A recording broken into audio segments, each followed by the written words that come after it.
बिस्मिल्लाहिर्रहमानिर्रहीम। अस्सलाम वालेकुम। I am Sufiyan from the readers. Physics 9 chapter 5 lecture 16। आज का टॉपिक है आर्टिफिशियल सैटेलाइट, मतलब मसनूई satellites. An object that revolves around a planet is called a satellite. हर वो ऑब्जेक्ट जो किसी प्लैनेट के गिर्द, किसी भी प्लैनेट के गिर्द रिवॉल्व करता है, चक्कर लगाता है, उसे हम क्या कहते हैं? सैटेलाइट। ये इसकी डेफिनेशन है सैटेलाइट की। उसके बाद the moon revolve around the earth. Moon भी अर्थ के गिर्द रिवॉल्व करता है, so moon is a natural satellite of the earth. तो जो मून है वो ज़मीन का एक कुदरती सैटेलाइट है। तो ये द मून से लेकर अर्थ तक ये डेफिनेशन है नेचुरल सैटेलाइट की। इसके बाद scientist have sent many objects into space. साइंसदानों ने भी बहुत से ऑब्जेक्ट्स हैं वो स्पेस में, खला में भेजे हुए हैं। Some of these objects revolve around the earth. इनमें से कुछ जो है वो ज़मीन के गिर्द क्या करते हैं? रिवॉल्व करते हैं। These are called artificial satellites. ये कहते हैं हम इसको आर्टिफिशियल, मतलब साइंटिस्ट से लेके यहाँ तक सैटेलाइट। ये आर्टिफिशियल कौन से होते हैं? जो साइंटिस्ट ने खुद बना के भेजे हैं, ऐसे ऑब्जेक्ट या सैटेलाइट जो साइंटिस्ट ने खुद बना के भेजे हैं और वो ज़मीन के गिर्द क्या करते हैं? रिवॉल्व करते हैं, चक्कर लगाते हैं। जैसे ये सैटेलाइट देखिएगा, एक रिवॉल्व कर रहा है ज़मीन के गिर्द। अगर इंसान ने खुद भेजा हुआ सैटेलाइट, उसे क्या कहेंगे? Artificial satellites. 3 डेफिनेशन हो गई हैं सैटेलाइट की, फिर नेचुरल की, और तीसरी कौन सी है? आर्टिफिशियल की। उसके बाद है मोस्ट ऑफ आर्टिफिशियल सैटेलाइट्स। ज़्यादातर जो आर्टिफिशियल सैटेलाइट्स हैं ऑर्बिटिंग अराउंड द अर्थ, वो ज़मीन के गिर्द ऑर्बिट कर रहे हैं, चक्कर लगा रहे हैं। यूज फॉर कम्युनिकेशन पर्पज, वो इस्तेमाल होते हैं कम्युनिकेशन। कम्युनिकेशन मतलब क्या हो सकता है? हम लाइव मैचेस देख सकते हैं।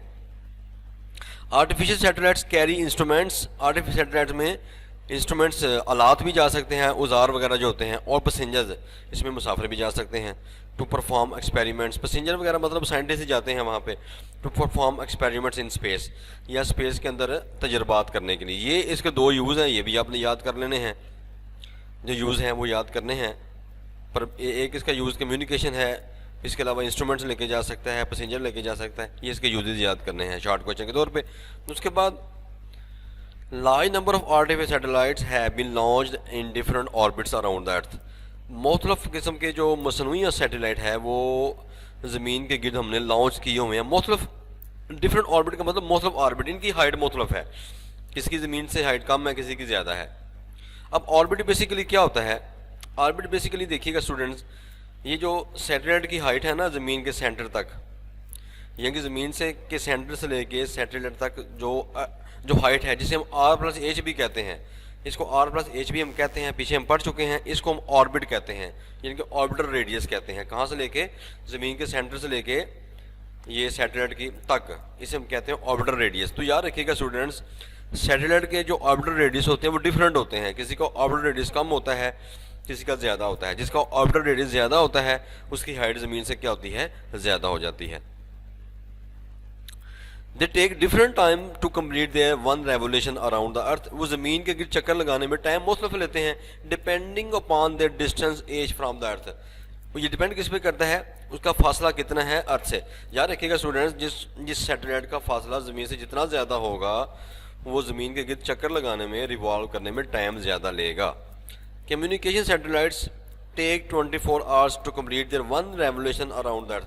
ज़मीन के गिर्द चक्कर लगाने के लिए ये जो कम्युनिकेशन सैटेलाइट्स होते हैं, जो इंसान ने खुद भेजे हुए हैं, ये 24 घंटे लेते हैं, अपना चक्कर पूरा कर लेते हैं।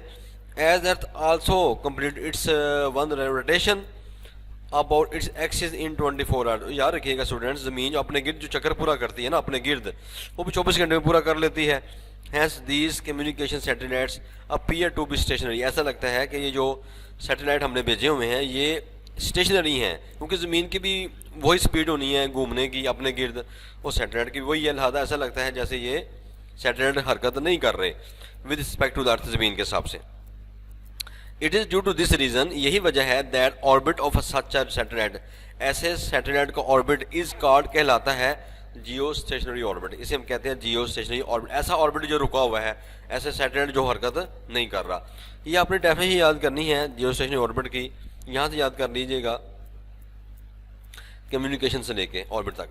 Dish antenna sending end receiving the signal. Dish antenna जो सेंड करते हैं या रिसीव करते हैं सिग्नल्स फ्राम दैम, उनसे है फिक्स डायरेक्शन, उनकी डायरेक्शन फिक्स होती है।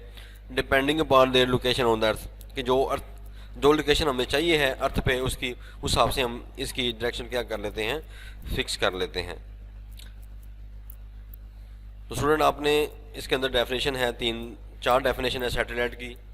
दूसरी डेफिनेशन दी गई थी नेचुरल सैटेलाइट, तीसरी थी आर्टिफिशियल सैटेलाइट, और चौथी है इसके डेफिनेशन है ऑर्बिटल जियो स्टेशनरी ऑर्बिट की। चार डेफिनेशन है, ये याद करनी है। इसके अलावा इसके यूजेस हैं वो आपने याद करने हैं।